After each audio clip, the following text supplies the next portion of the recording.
ஸ்ரீ சங்கரா TV நேயர்களுக்கு நமஸ்காரம். இந்த இனிய காலை பொழுதிலே உங்கள் அனைவரையும் சுபதினம் நிகழ்ச்சியில் சந்திப்பதில் மிக்க மகிழ்ச்சி. இன்று 1/5/2024 இந்த நாள் எப்படிங்கிறத பார்க்கலாம் வாங்கோ. இன்றைய தினம் குரோதி வருடம் சித்திரை மாதம் 18ஆம் தேதி புதன்கிழமை. திதி பார்த்தோம்னா தேய்பிரை அஷ்டமி திதி. நாளைய தினம் அதிகாலை 4 மணி 1 நிமிஷம் வரைக்கும் இருக்கு. அதனை தொடர்ந்து தேய்பிரை நவமி திதியானது வந்து விடுகிறது. இன்னைக்கு நட்சத்திரம் பார்த்தோம்னா திருவோணம் நட்சத்திரம். நாளைய தினம் அதிகாலை 3 மணி 9 நிமிஷம் வரைக்கும் இருக்கு. அதனை தொடர்ந்து அவிட்டம் நட்சத்திரம் என்பதும் வந்து விடுகிறது. அதிகாலை 3 மணி 9 நிமிடம் வரை, அதாவது திருவோணம் நட்சத்திரம் இருக்கின்ற இந்த நாளானது ஒரு சித்த யோகம் கூடிய நாளாக அமைந்திருக்கிறது. அதனை தொடர்ந்து மரண யோகம் என்பதும் வந்து விடுகிறது. இது போக இன்னைக்கு பஞ்சாங்கத்திலே வரக்கூடிய யோகம் அப்படின்னு சொல்லி பார்த்தோம்னா இன்னைக்கு சுபம் அப்படிங்கிற ஒரு நாம யோகத்தை கொடுத்திருக்கா. கரணம் பார்த்தோம்னா பாலவம் அப்படிங்கிற ஒரு கரணத்தை கொடுத்திருக்கா. இந்த நாளானது ஒரு மேல் நோக்கு நாளாக அமைந்திருக்கிறது. இன்னைக்கு என்ன ஸ்பெஷல் அப்படின்னு சொல்லி பார்த்தோம்னா இன்றைய தினம் பஞ்சாங்கத்திலே குரு பயிற்சி அப்படின்னு சொல்லி கொடுத்திருப்பா. அதாவது லக்கிலி பார்த்தோம்னா வாக்கிய கணித ரீதியாகவும் இன்றுதான் குரு பயிற்சி, திருக்கணித ரீதியாகவும் திருக்கணித பஞ்சாங்கம் வச்சுட்டு இருக்கோம் இல்லையா, அந்த ரீதியாகவும் இன்றைய தினமே குரு பயிற்சி என்பது சம்பவிக்கிறது. இதுல என்ன இந்த ரெண்டு பஞ்சாங்கத்துக்கு இடையே இருக்கக்கூடிய டிஃபரன்ஸ் அப்படின்னு சொல்லி பார்த்தோம்னா வாக்கிய கணித ரீதியாக வாக்கிய பஞ்சாங்க ரீதியாக இன்றைய தினம் மாலை 5 மணி 15 நிமிடத்திற்கு குருவானவர் மேஷத்திலிருந்து ரிஷபத்திற்கு பயிற்சி ஆகிறார். அதே நேரத்திலே திருக்கணித பஞ்சாங்க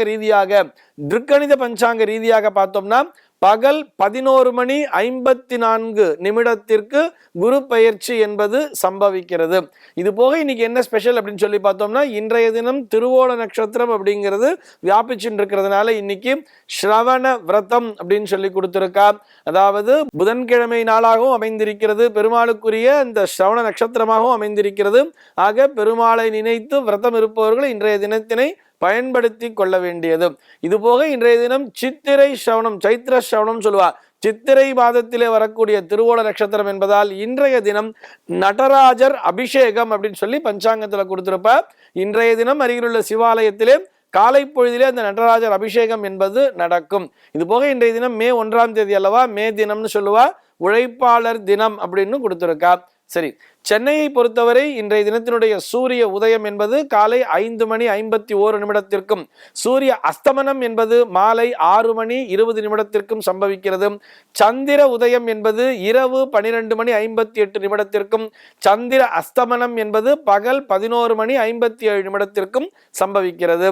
நாளைய தினத்தினுடைய பிரம்ம முகூர்த்தம் அப்படின்னு சொல்லி பார்த்தோம்னா நாளைய தினம் அதிகாலை 4 மணி 19 நிமிடம் முதல் 5 மணி 51 நிமிடம் வரை பிரம்ம முகூர்த்தம். சரி, இன்றைய தினத்தினுடைய ராகு காலம் மதியம் 12 மணி 6 நிமிடம் முதல் 1 மணி 39 நிமிடம் வரையிலும், யமகண்டம் என்பது காலை 7 மணி 25 நிமிடம் முதல் 8 மணி 58 நிமிடம் வரையிலும், குளிகை காலம் என்பது பகல் 10 மணி 32 நிமிடம் முதல் மதியம் 12 மணி 6 நிமிடம் வரையிலும் சம்பவிக்கிறது. இன்றைய தினத்தினுடைய தினாந்தம் அப்படின்னு சொல்லி பார்த்தோம்னா இரவு 1 மணி 32 நிமிஷத்துக்கு கொடுத்திருக்கா. இன்றைய தினத்தினுடைய சூலம் என்பது வடக்கே சூலம்னு கொடுத்திருப்பா. இந்த சூல தோஷம் என்பது பகல் 12 மணி 31 நிமிடம் வரை. இதற்குரிய பரிகாரமா என்ன சொல்லியிருக்காருன்னா பால் சாப்பிட்டுட்டு வடக்கு திசையை நோக்கி பயணிக்கலாம் அப்படிங்கிறதையும் கொடுத்திருக்கா. சரி, இன்றைய தினத்தினுடைய ஆன்மீக தகவலாக நம்ம என்ன பார்க்க போறோம் சொல்லி பார்த்தோம்னா ஜிடி சுப்பிரமணியம் அப்படிங்கிற ஒரு நேயர் கேள்வி கேட்டிருக்கார். அவருடைய கேள்வி என்னன்னு சொல்லி பார்த்தோம்னா, சார் இன்றைய தினம் குரு பயிற்சி, அந்த குரு பயிற்சிக்கு உரிய அந்த ஒரு பிரீத்திலாம் சொல்லும் பொழுது பரிகாரம்லாம் சொல்லும் பொழுது நிறைய தானங்களை செய்ய வேண்டும் சொல்றா. இந்த தானம் பண்ணுங்க அந்த தானம் பண்ணுங்க அப்படிங்கிற மாதிரி எல்லாம் சொல்றா. இதுல அடிக்கடி இந்த தசதானம் அப்படிங்கிற வார்த்தையை நாங்க கேள்விப்படுறோம். இது என்ன சார் தசதானம்? இந்த தசதானத்தை பற்றி சற்று விரிவாக சொல்ல முடியுமா அப்படிங்கிறது தான் அவருடைய கேள்வியாக அமைந்திருக்கிறது. தசதானம் மாத்திரமில்லை, இந்த பஞ்சதானம்னு சொல்லுவா. இது எல்லாமே என்னன்னு பார்த்துடலாம். முதல்ல தசதானம்னா என்னங்கிறத பார்த்துட்டோம். அதுக்கப்புறம் இதனை ஏன் செய்ய வேண்டும், எப்படி செய்ய வேண்டும், இதனை செய்வதால் என்ன விதமான பலன்கள் கிடைக்கும் அப்படிங்கிறத தொடர்ந்து நம்ம பார்த்துட்டே வரலாம்.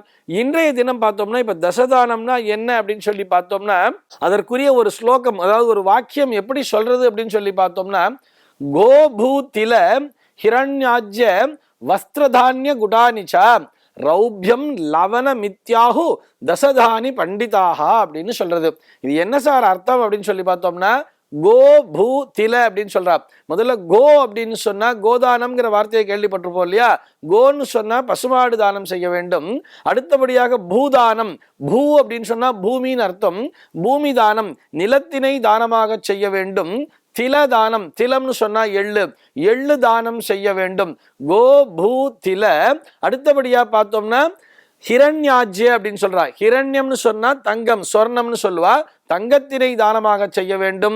ஆஜ்யம்னு சொன்னா நெய், நெய் தானம் செய்ய வேண்டும். வஸ்திர அப்படின்னு சொல்றா, அதாவது வஸ்திர தானம் அப்படின்னு சொல்லுவா தெரியுமா? துணிகளை தானமாக செய்வது. அதுக்கப்புறம் பார்த்தோம்னா தானிய தானம், தானியம்னு சொன்னா நம்ம என்ன தானியத்தை சாப்பிட்றோமோ, நெல்லு சாப்பிட்டா நெல்லு தானியம், கோதுமையை சாப்பிட்டா கோதுமை தானியம், இப்படி இந்த தானியத்தை தானம் செய்ய வேண்டும். குடானிச்சா, குடம்னு சொன்னா வெல்லம் அர்த்தம், வெல்லத்தையும் தானம் செய்ய வேண்டும். ரௌபியம் அப்படிங்கிற அடுத்தபடியாக, ரௌபியம்னு சொன்னா வெள்ளி, வெள்ளியை தானம் செய்ய வேண்டும். லவணம்னு சொல்றா கடைசியா. பத்தாவதா என்ன சொல்றான்னு பார்த்தோம்னா உப்பு, உப்பு தானத்தினை செய்ய வேண்டும். ஆக இந்த 10 தானங்களும் இணைந்ததுதான். அதாவது மீண்டும் ஒரு முறை நினைவூட்டுகிறேன், தச தானம், தசம்னு சொன்னா 10. இந்த 10 தானங்கள் என்னன்னு சொன்னோம்னா பசுமாடு, பூமி, எள்ளு, தங்கம், நெய், வஸ்திரம் அதாவது துணி, அப்புறம் தானியம், வெல்லம், வெள்ளி மற்றும் உப்பு, இந்த 10னையும் தானம் செய்ய வேண்டும்னு சொல்லி எப்படி பண்டிதர்கள் சொல்கிறார்கள் அப்படின்னு சொல்லி இந்த ஸ்லோகம் முடிகிறது. முதல்ல இன்னைக்கு இந்த கோதானத்தை பத்தி பார்த்துடலாமே. சார், கோதானம் செய்வதால் என்ன பலன் கிடைக்கும், எதற்காக கோதானம் செய்ய வேண்டும்னு சொன்னா அதற்கான சங்கல்பத்திலேயே சொல்லுவார். எப்படி தெரியுமா அந்த கோதானத்துக்கு சங்கல்பம் சொல்லி தருவா? யஜ்ய சாதன பூதா யா விஸ்வஸ்ய அகப்பிரணாசினி விஸ்வரூபதரோ தேவஹ பிரியதாம் அனயா கவாஹ கவாம் அங்கேஷு திஷ்டந்தி புவனானி சதுர்தச தஸ்மாதஸ்ய பிரதானேன அதசாந்திம் பிரயஷமே அப்படின்னு சொல்லி அந்த சங்கல்பம் சொல்லும். இதற்கு என்ன அர்த்தம்? அதுக்கு அடுத்தபடி அடுத்த லைன்லயே சொல்லுவா பாருங்க. இமாம் காம் சவத்சாம் சதோஹ பாத்ராம் சதக்ஷிணாக்கம் சதாம்பூலம் சாம்பசிவ ஸ்வரூபாய பிராமணாய துப்யமகம் சம்பிரதத்தே நமமா அப்படின்னு சொல்லுவா. இது என்ன சார், இதுக்கு என்ன அர்த்தம் அப்படின்னு சொல்லி பார்த்தோம்னா, யஜ்ய சாதன பூதாயா அப்படின்னு சொல்றது. ஒரு யஜ்யம் செய்வதற்கு தேவையான சாதனங்கள், அதாவது பால், வெண்ணெய், நெய் முதலான அந்த சாதனங்களை தருவது யாருன்னு பார்த்தோம்னா பசுமாடு. பால், நெய், வெண்ணெய் மாத்திரமல்ல, இன்னும் நம்ம சொல்ல போனோம்னா ஈவன் நமக்கு ஹோமம் அப்படின்னு சொல்லி வந்தாலே அங்க சாணம், அதாவது அந்த வரட்டின்னு சொல்றா இல்லையா, அந்த எருமுட்டைன்னு சொல்றா இல்லையா, அது ரொம்ப முக்கியம் இல்லையா? அதை வச்சுட்டாலே யஜ்யம்ங்கிறதே பண்ண முடியும். ஆக இந்த யஜ்யத்திற்கு தேவையான சாதனங்கள் அத்தனையும் தரக்கூடியதுதான் இந்த பசுமாடு. இப்படி இத்தனை சாதனைகளையும் தருவது பசுமாடு. இது போக அடுத்தது எப்படி சொல்ற அப்படின்னு சொல்லி பார்த்தோம்னா விஸ்வஸ்ய அகப்பிரணாசினி அப்படிங்கிறார். அதாவது உலக மக்களின் பாவங்களை நாசம் செய்வது இந்த பசுமாடு. உலக மக்களினுடைய பாவங்களை போக்க வல்லது இந்த பசுமாடு. இது போக அடுத்த லைன்ல எப்படி சொல்றான்னு பார்த்தோம்னா விஸ்வரூபதரோ தேவஹா பிரியதாம் அனயாகவான்னு சொல்றா. விஸ்வரூபதரோ தேவஹா அப்படின்னு சொன்னா இந்த உலகம் முழுவதும் வியாபித்திருக்கின்ற தெய்வம் யாருன்னு பார்த்தோம்னா மகாவிஷ்ணு அப்படின்னு சொல்றா. விஷ்ணு அப்படிங்கிற அந்த வார்த்தைக்கு என்ன தெரியுமா அர்த்தம்? சர்வ வியாபினஹா விஷ்ணுங்கிறா. எங்கும் நிறைந்திருப்பவர் தான் விஷ்ணு. இந்த எங்கும் நிறைந்திருக்கக்கூடிய இந்த மகாவிஷ்ணுவிற்கே பிரீத்தியானவள் தான் இந்த கோமாதா, இந்த பசுமாடு. இப்படிப்பட்ட இந்த பசுமாட்டினை, அதுவும் எப்படியாம், இந்த பசுவின் அங்கங்களில் அப்படின்னு சொல்லும் பொழுது, அதாவது கவாம் அங்கேஷுங்கிறா. கவாம் சொன்னா பசுமாடு. இந்த பசுமாட்டினுடைய அங்கத்திலே திஷ்டந்தி புவனானி சதுர்தசா. புவனானி சதுர்தசான்னு சொன்ன, சதுர்தசம்னு சொன்னா 14. இந்த 14 லோகங்களுமே அடங்கி இருக்கிறது. இந்த பசுவினுடைய அங்கத்திலே 14 லோகங்களும் அடங்கி இருக்கிறது.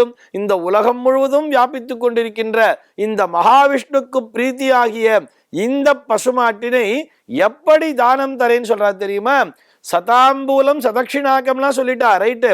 எப்படி? இமாம் காம் சவத்சாம், சவத்சாம், வத்சன் சொன்னா குழந்தை, அந்த பசுமாட்டினுடைய குழந்தையோடு, அதாவது கன்று குட்டியோடு தான் தானம் செய்ய வேண்டும்.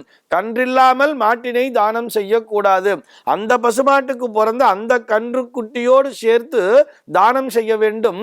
அதுவும் எப்படியாம்? அடுத்த லைன்ல பார்த்தோம்னா சதோக பாத்திராம்னு சொல்றா, அதாவது பால் கறக்கக்கூடிய பாத்திரத்துடன்.